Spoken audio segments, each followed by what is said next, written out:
So much of this world's actions now are so political that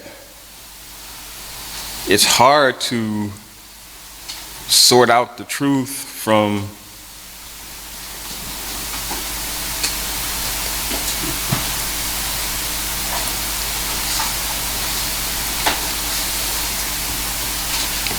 the ballet.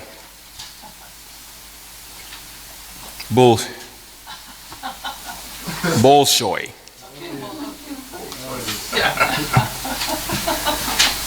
But I want to not do what a lot of ministers are doing these days, because there's another myth going around that God doesn't care what you say. You can say anything as long as the truth. And a lot of ministers nowadays are cursing from the pulpit, especially on the East Coast. I would have thought it was the West Coast, but there's not much preaching going on out there at all. Everybody that's going on out there essentially is dying. 3 this week already.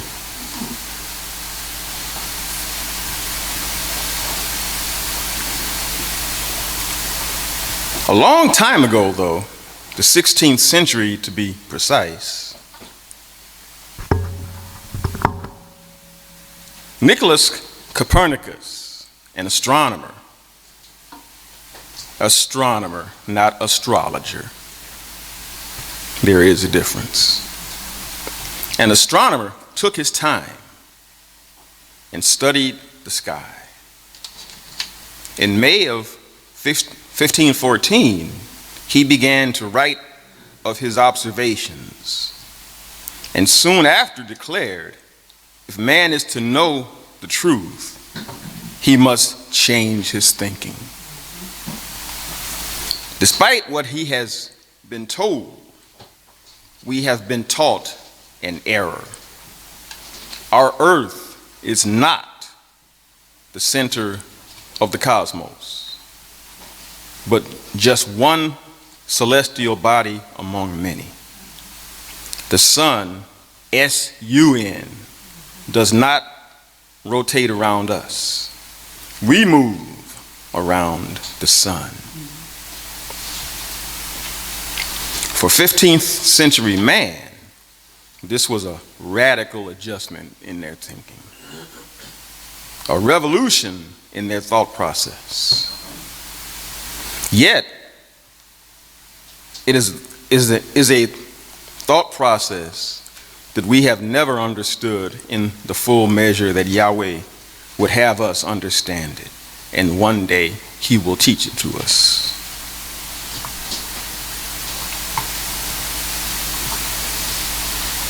And as Copernicus's contemporaries of his day ridiculed him and questioned his intelligence, probably because of his Polish ancestry, and because his well-tested thesis flew in the face of the prevalent wisdom of the times. That's the same wisdom that, well, I'll get to that as we get to it. A lot of that wisdom was errantly taught by the Catholic Church. The earth, in their eyes, being flat. A couple of guys are still teaching that, by the way. I won't say any names because perhaps they will repent of that and you'll never find out who they are. The sun revolving around that flat earth. Because of the source of this information, Copernicus was not believed, although he was absolutely correct.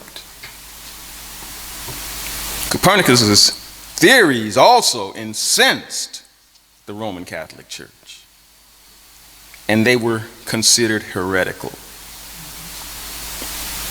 When his Revolutions of the Planets was published in 1543, religious leader Martin Luther voiced his opposition to the heliocentric solar model that Copernicus presented.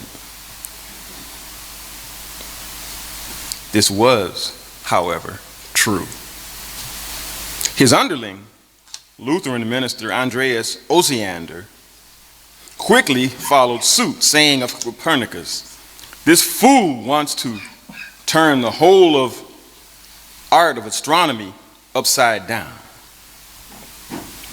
This statement from Luther proving his arrogance and myopia.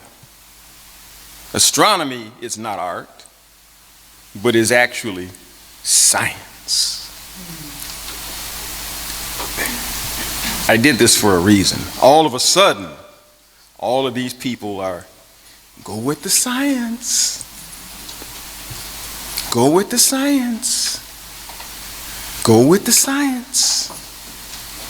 And even in 1514, they were going with the science. Although the science was severely flawed.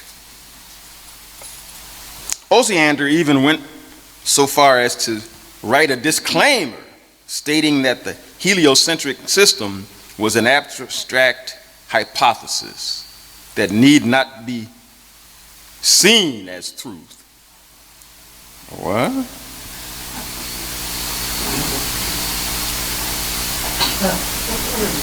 Because it went against the church.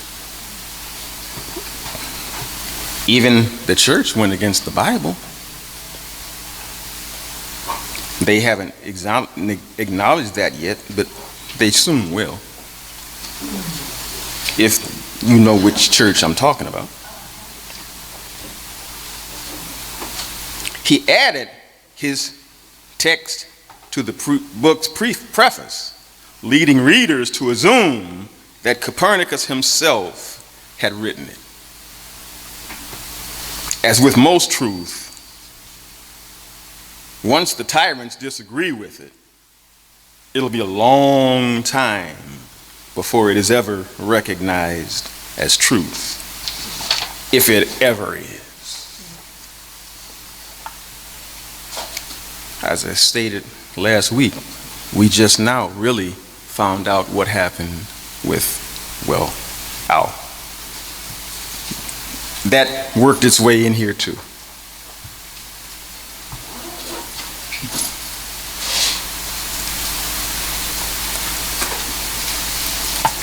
Copernicus died before Johannes Kepler correctly revealed the truth to the world. Unfortunately, it was centuries later when Copernicus was actually given credit for it. For Kepler was given the initial credit by the church. You don't know what church I'm talking about, do you?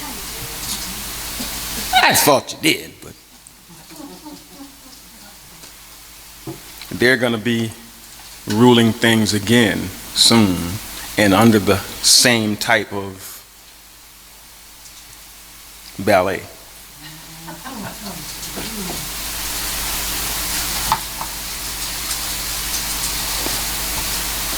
Humans are basically myopic. A large part of this problem was man's refusal to believe that Earth, and thus mankind, resides at the center of the universe. And all of the planets revolve around us. An empty conceit, but a conceit nonetheless. Many of us believers labor under a similar illusion. After all, we are myopic as well. Surely not all, but in some ways, many of us struggle with the same problem. But its effect is different in our lives. We struggle with the idea that the sun, S-O-N, is the center of our universe. Faith universe, anyway. And any universes we add to that, he will come to be the center of those as well, if you have it in your heart the right way. We struggle with this idea that our lives, our thoughts, and deeds should revolve around him and the law he gave us to obey. We somehow have the idea that we are the center and the sun, S-O-N, revolves around us. And that the sun is here to do our bidding. A lot of churches are teaching that now. You can speak something into the universe and he will obey it.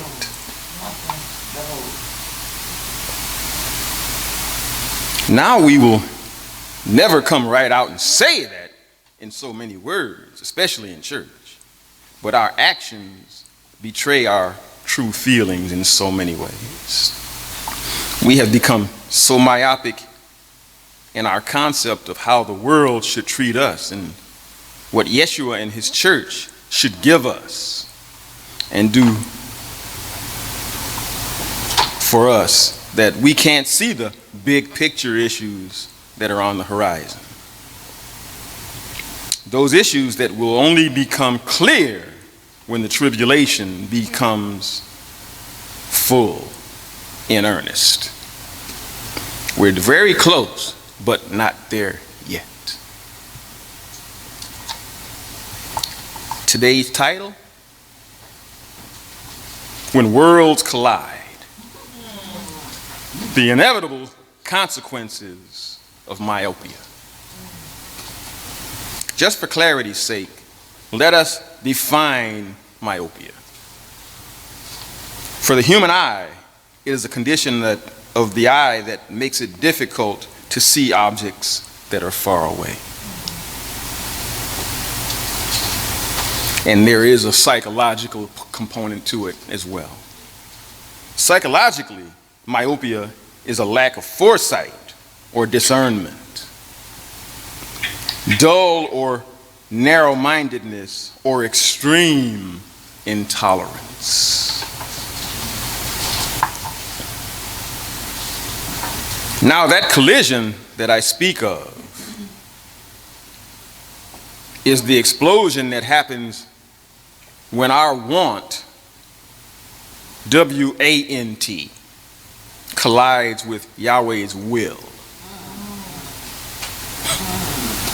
These explosions are disastrous and can impact our lives for years, sometimes for centuries. Some will never be corrected until the millennium, and for the final judgment for some. Let's start with the example that is impacting us even to this day. Everyone is talking about it, but have been for the last 5 years or so.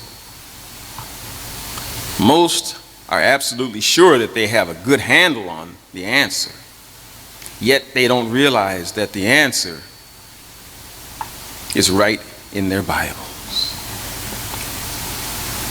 But no one dare think to look there. Anybody remember Francis George, the Cardinal of the Archdiocese here in Chicago? There in Chicago.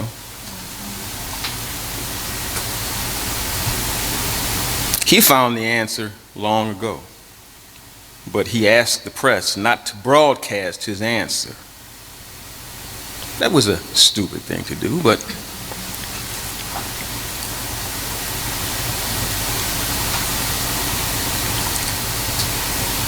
If you were in the most fraudulent church on the planet, you know their record as far as truth is going on. They will come against it with everything they've got.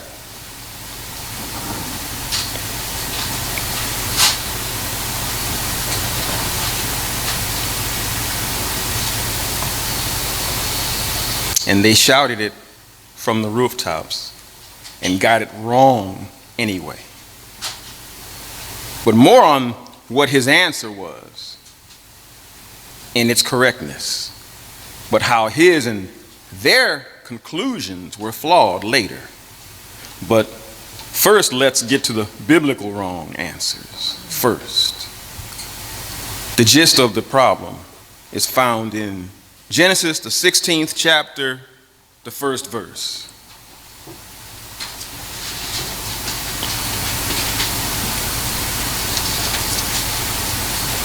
Genesis, the 16th chapter, the first verse. Now Sarai, Abram's wife, bare him no children. And she had a handmaid, an Egyptian, whose name was Hagar. And Sarai said unto Abram, Behold now, Yahweh has restrained me from bearing. Go in, I pray thee, unto my handmaid. It may be that I shall obtain children by her. Oops. We have here the unlawful coupling of Abram and Hagar, whom Abram takes here as a second wife, although he didn't realize that at the time fully. For here in his reasoning, if you could call it that, he justified that by the impatience of Sarai wanting the child that had actually been promised her by Yahweh. This coupling came from the impatience and irregular, though normal, desire to get what is desired before Yahweh was ready to grant it to them. Another case of humans inserting the letter I in Yahweh's R-U-N.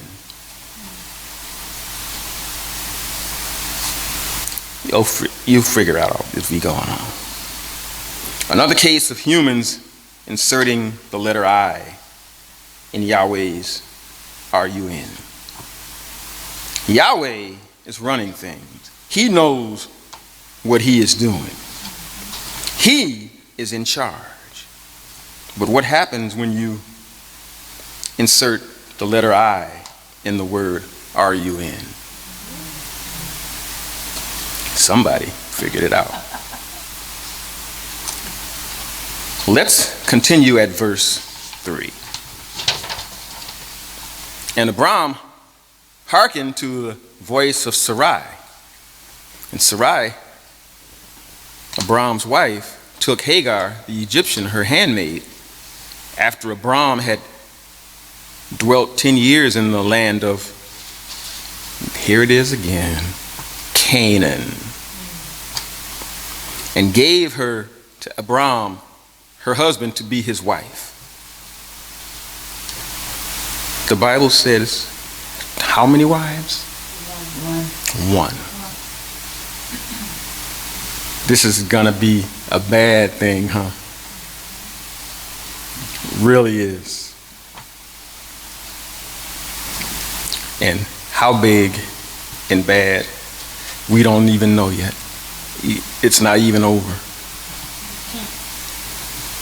Verse 4, and he went in unto Hagar, and she conceived. And when she saw that she had conceived, her mistress was despised in her eyes.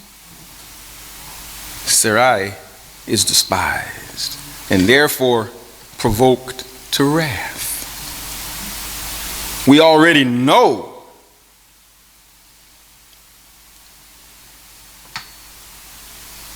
but the Hagar no sooner realizes that she is with child by her master, then she begins to look scornfully upon her mistress, teases her about her inability to give Abram the heir promised to him by Yahweh. She continues to insult her, upset her at every opportunity, boasting of the prospect that she had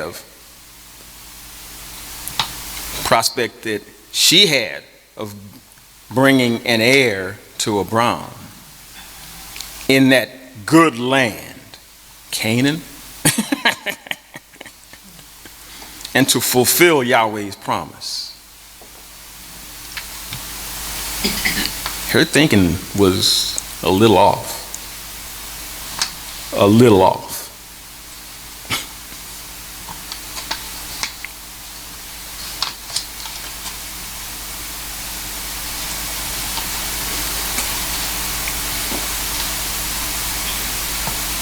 Now, with this seeming reversal of fortune, Hagar thinks herself a better woman than Sarai, more favored by Yahweh than Sarai, and likely to be more beloved by Abram than Sarai,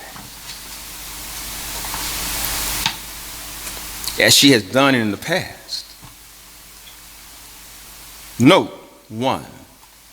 Mean ones placed in positions of servitude or lower status become positively vile when favored and advanced either by Yahweh or man.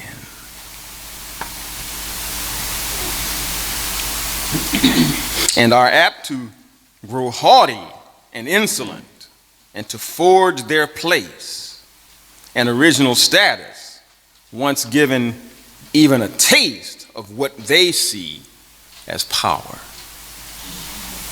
Note the warnings in Proverbs, the 30th chapter, the 21st verse.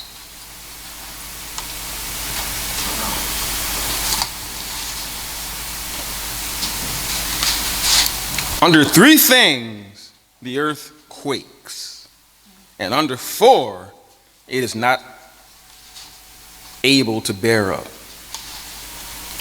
Verse 22. For a servant when he reigns, and a fool who is filled with food.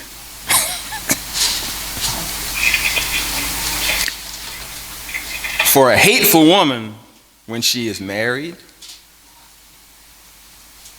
even in the event that the marriage is fraudulent, in this case.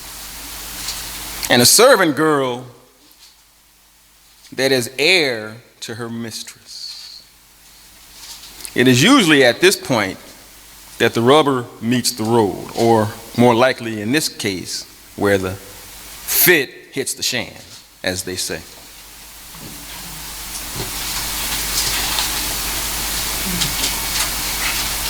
Genesis, the 16th chapter, starting at the 5th verse.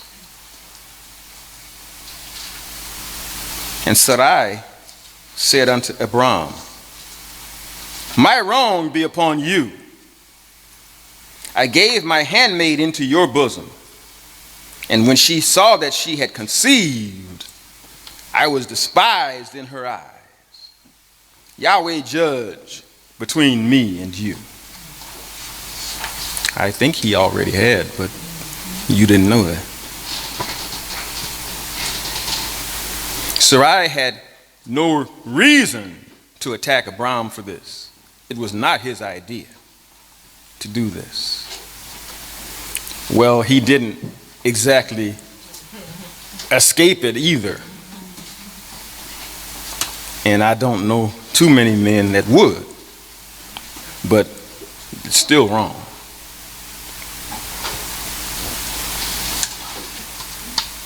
It was not at his suggestion that she sent Hagar to him. This was her own idea, put into motion. Yet she was steaming mad. Once passion and emotion are on the throne, reason flies out the window, is neither heard from or spoken again. Verse 6. But Abram said unto Sarai, behold, your maid is in your hand. Do to her that which is good in your eyes. At this point, Sarai's anger resulted in revenge on Hagar. She dealt harshly with her, not only confining her to her usual place and work as a servant, but probably making her to serve with rigor. Well, she was used to that, becoming an Egyptian. Think of what Pharaoh did later to the Israelites in his wrath.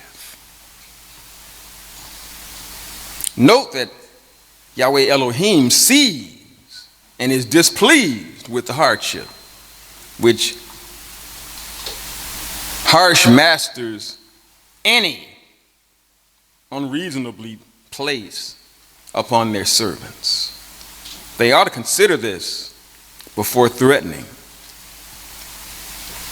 What Job thought in Job, the 31st chapter, the 15th verse. Job, the 31st chapter, the 15th verse. Did not he that made me in the womb make him? And did not one fashion us in the womb?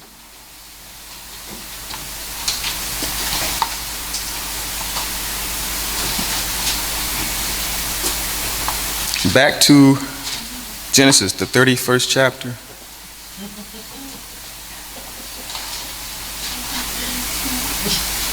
Genesis what, please? 31:6. What Abram said unto Sarai, behold, your maid is in your hand. Do to her that which is good in your eyes. And Sarai dealt hardly with her, and she fled from her face. And the angel of Yahweh found her by a fountain of water in the wilderness, by the fountain in the way to Shur, or Mizraim, or Egypt.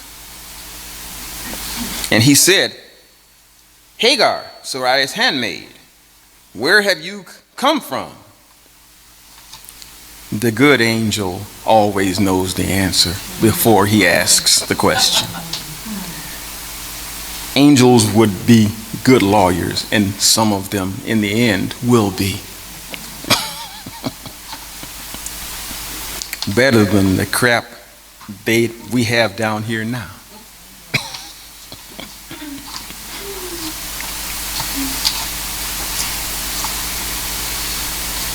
And she said, I flee from the face of my mistress Sarai.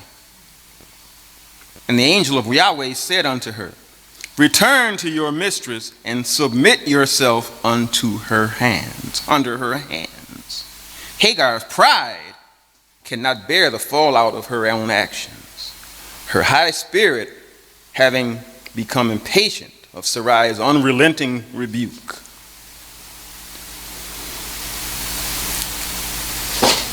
She said,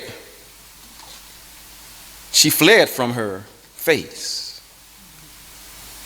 She not only avoided her wrath for the present, but she totally deserted her job and position, forgetting one thing. What wrong she had done to her mistress, Sarai, whose servant she was and still was, and to her master, Abram, whose wife she kind of was. Note, pride will hardly relieve you of any bonds of duty that you are committed to in the eyes of Yahweh. Hagar herself had been first set to provocation by these things. By despising her mistress Sarai, even the angel of Yahweh told her to return to her duty. Those who suffer from their own actions ought to bear their suffering patiently.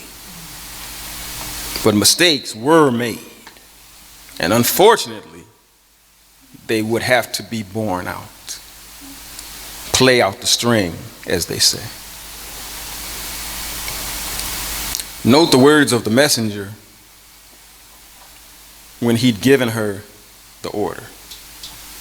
Return to Genesis 16, the 10th chapter. And the angel of Yahweh said unto her, I will greatly multiply your seed, that it shall not be numbered for multitude. And the angel of Yahweh said unto her, Behold, you are with child, and shall bear a son, and his name shall be Ishmael. Translated, this means Yahweh will hear. Because Yahweh has heard your affliction, and he shall be as a wild man among men. His hand shall be against every man, and every man's hand against him. And he shall dwell in the presence of all his brethren. So many skip over that. All this anti-Semitic this and anti-Semitic that. They were all Semitic. They were brothers. Half brothers anyway. But that's still a brother. Same blood. How much of it you spill, that's a whole other thing. 13. And he shall call the name of Yahweh that spoke unto her. You are a Yahweh that sees. For she said, Have I even here looked after him that sees me? Wherefore the well was called Bir Laharai. Translation, the well of him that sees, that lives and sees me. Behold, it is between Kadesh and Berea. And Hagar bore Abram a son. And Abram called the son of his son, which Hagar bare, Ishmael. And Abram was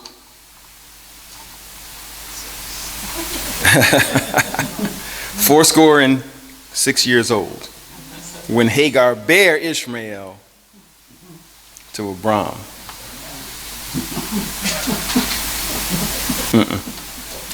I'm not going to do that. 86 years old.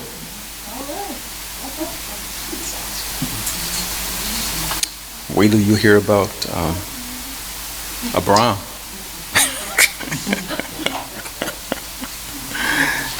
think that was bad. Hear about Abram when the time comes. Hagar was out of her place and out of the boundaries of her duty, and going further astray when the angel found her. It is a great mercy to be stopped in your sinful way, either by conscience or the providence of Yahweh. Where have you come from? He knew the answer. Considering that you are running from your duty and the privileges that you were blessed with in Abram's tent, it is good to live in a Yahweh-fearing home and allow a spirit-led family. Think about it. That close to Mizraim, where she was found by the angel, where would she have wound up if she'd continued out there? Mizraim is Egypt.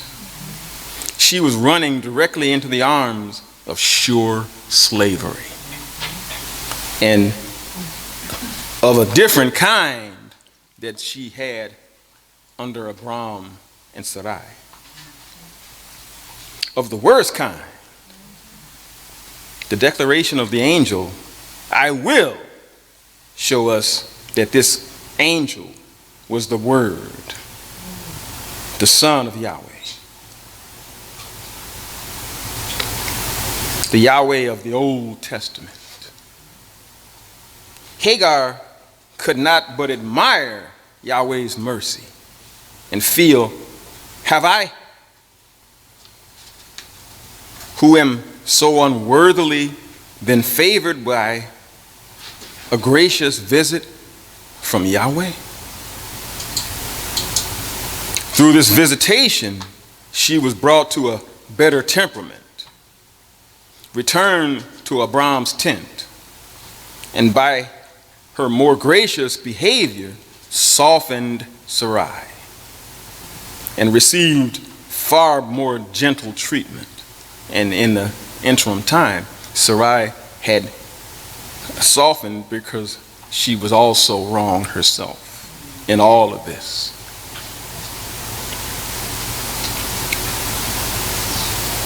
Would that we were suitably impressed with this thought.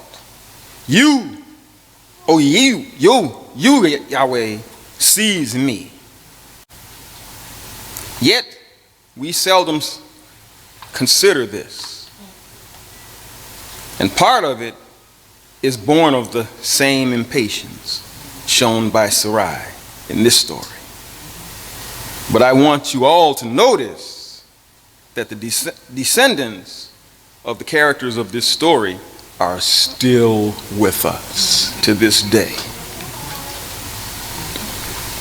And the sins, lies, and corruption of faith and government continue to keep us apart. We will remember now that speech that I related from the late Cardinal Francis George. It was given in a homily on October 31st, 2011. Less than 2 months after the 9/11 incident in New York.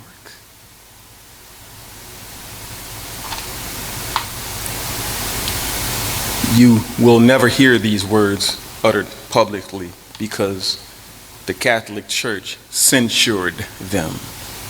I found them in their archives. Nobody goes into the Catholic Church archives much. But folks that have to find out something the church wants to hide. But they hide everything openly because that's the arrogance of the Catholic Church.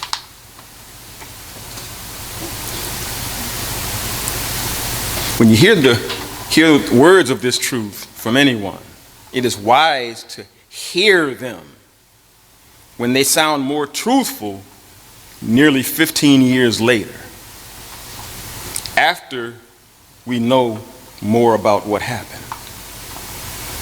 These words become even more forceful in his homily. Cardinal George tried to answer a question that was asked by then President George W. Bush. Why do they hate us? This was Cardinal George's answer to Bush's question and later remarks. The world distrusts us, not because we are rich and free. Many of us are not rich, and some of us are not especially free. They distrust us because we are deaf and blind. Because too often we don't understand and make no effort to understand, but because we know what is best. We have this cultural proclivity that says we know what is best. And if we truly want to do something, whether in church or in society, no one has the right to tell us no. The cultural proclivity which defines us in many ways has to be surrendered, or we will never be part of God's or Yahweh's kingdom. He said God. In the ensuing years, I have wondered why he never wanted those words to be repeated publicly. For a long time, if you hadn't been at the event, you would have never heard them. And even the event has been erased from the archives. But if you think about it, this is the textbook definition of myopia. The inability to see what isn't right in front of us.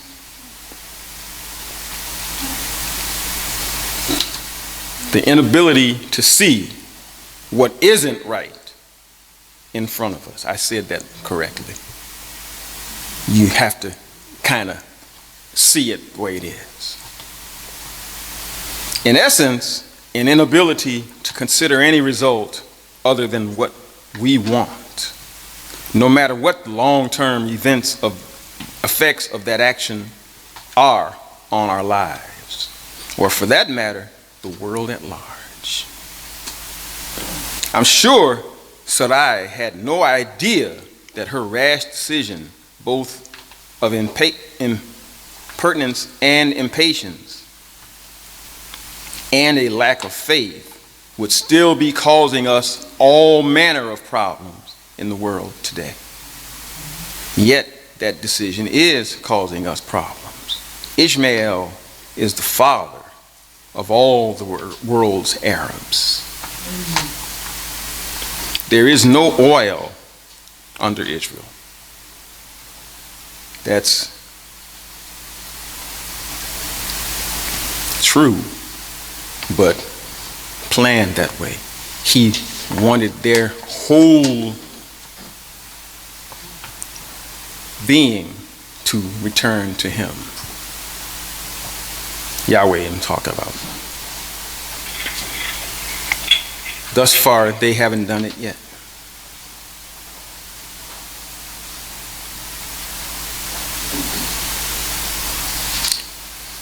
There is no oil again under Israel. But the Arabs and their lands are overflowing with it. But the U.S., Britain, and Russia have been swindling the Arabs out of their oil since the turn of the 20th century. Most of our insane foreign policy decisions center on oil. It is sure that Hagar was taught the truths of Yahweh while living with Sarai and Abram. Yet, over the years, most Arabs have become Muslims. 9/11 was an inside job where thousands of our citizens were killed to scare the U.S. citizens enough to allow the flood of U.S. soldiers into the Middle East, tip of Africa, to destabilize the Arab and allied countries and keep the oil flowing for our oil companies. The result of this lunacy has brought on the old friends turned to enemies by our foreign policies. Outfits just as the Mujahideen, Al-Qaeda, and now ISIS. ISIL, the Arab State. Some of these you might remember, some of them you won't. The next war will be in Iran.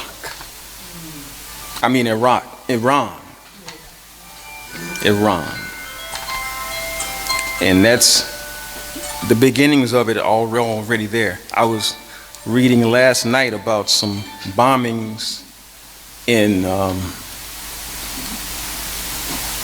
outside of Lebanon.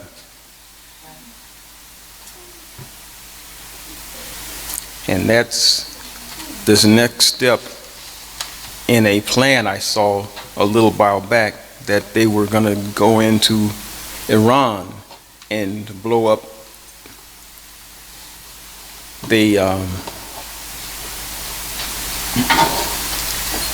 nobody knows of the existence of these bomb efforts anyway. Everybody has heard about it, but no evidence has been found yet. It's kind of like me, that when George Bush said that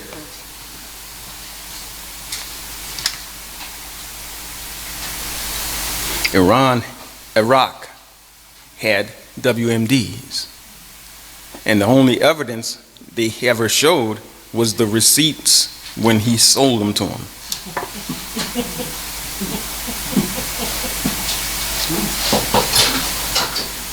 But as I've said, it was not only her act of selfishness, it is a problem that we all share. Cardinal George nailed it. We know what is best. How many times we as a country or as individuals tried to solve someone else's problem without fully understanding the nature of the problem, the origins of the problem, or the full parameter of the problem. But we come in guns blazing in order to implement our solution, not the solution. That only makes the problem worse. The same thing is happening with this COVID thingy. All fingers are pointing at China.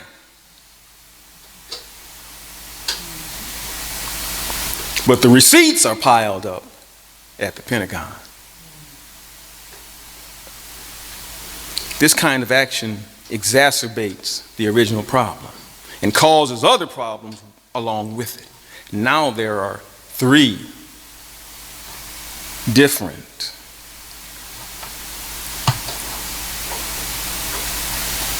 things out there. COVID-19 and a couple of others are built off of that one in a similar fashion.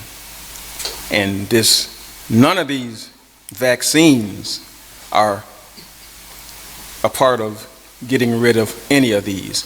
And all of a sudden, though, the last numbers I had, the thing is tailing off by 77%. Why?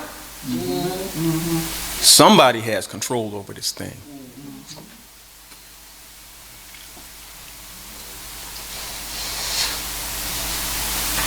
Anybody that doesn't have a faith in Yahweh at this point, you better find one. You better find one. And this thing is going to get worse, far worse, before it's all over. This is the thing that they're going to implement this one world order because of, the fallout from it. And they're acting now as if this is our last chance to do this. What's their motto? Never let a crisis go to waste. This is a crisis, and every time it peters out, they blow more smoke and make it worse. And often, we are at cross purposes with the ways of Yahweh when we do this.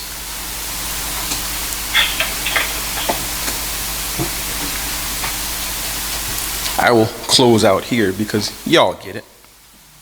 And you say too much, we might be cut off from our place.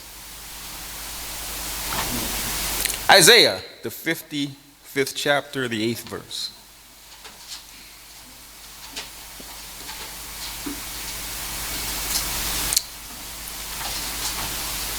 For my thoughts are not your thoughts, neither are my ways your ways, my ways, says Yahweh.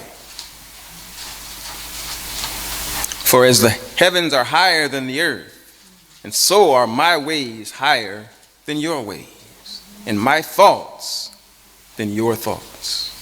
Verse 10. For as the rain comes down in the snow from heaven, and returns there, but waters the earth, and makes it bring forth and bud, and gives seed to the sower, and bread to the eater, so shall my word be that comes forth out of my mouth.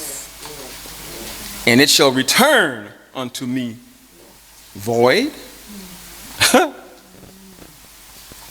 It shall not return unto me void, but it shall accomplish that which I please, and it shall prosper in the thing where I sent it. Any questions?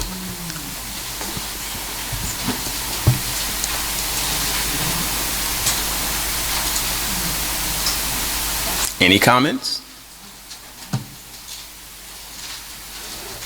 A long time for that. Got one. Yes. It seems like, this is everything. Mm-hmm. It just clarifies it right there. What the Father is saying. My thoughts are not yours. It covers everything. Thank you, Pastor. Thurman. Pastor Curtis was Brom and Sarah and Hagar's punishment, the consequences that they incurred on them too. There was like no specific punishment like set on them at the time. So just what their actions brought on them was kind of like the punishment for doing it, right? And ours. Okay. Mm-hmm. Because the commands were already there. The commands were already there. They knew the commands. She wasn't willing to go along with them for those reasons. For them are going to be between them and Yahweh. And he has merciful tendencies in that direction. If they come to him the right way and repent, there will be some punishment, but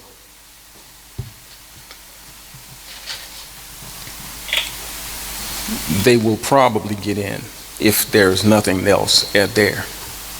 But that's above my pay grade. Anyone else?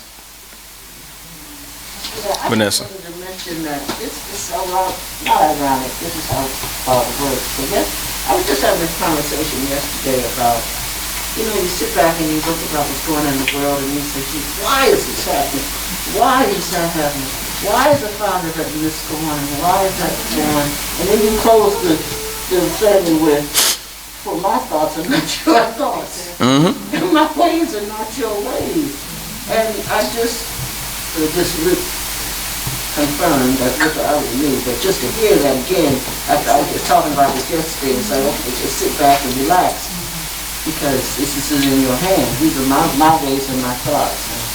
And it just touched me. And the thing that I noticed in all of this, the same things were happening all the way through history. Yeah. And it happens over and over again because we don't well study our history. And there was this thing on the news yesterday, my news, not their news.